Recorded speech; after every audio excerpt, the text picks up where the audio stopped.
despite having studied finance and economics at the world's best universities. The following question remains unanswered. Why is it that 5,000 units of our currency is worth 1 unit of your currency, where we are the ones with the actual gold reserves? It's quite evident that the aid is in fact not coming from the West to Africa, but from Africa to the Western world. The Western world depends on Africa in every possible way, since alternative resources are scarce out here.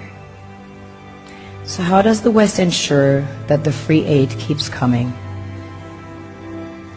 By systematically destabilizing the wealthiest African nations and their systems, and all that backed by huge PR campaigns, leaving the entire world under the impression that Africa is poor and dying and merely surviving on the mercy of the West. Well done, Oxfam, UNICEF, Red Cross, Life Aid, and all the other organizations that continuously run multi-million-dollar advertisement campaigns depicting charity porn to sustain that image of Africa globally. Ad campaigns paid for by innocent people under the impression to help with their donations. While one hand gives under the flashing lights of cameras, the other takes in the shadows. We all know the dollar is worthless, while the euro is merely charged with German intellect and technology, and maybe some Italian pasta. How can one expect donations from nations that have so little? It's super sweet of you to come with your colored paper in exchange for our gold and diamonds.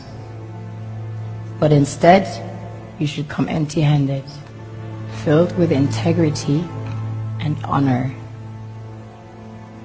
We want to share with you our wealth and invite you to share with us. The perception is that a healthy and striving Africa would not disperse its resources as freely and cheaply, which is logical. Of course, it would instead sell its resources at world market prices, which in turn would destabilize and weaken Western economies, established on the post-colonial free meal system.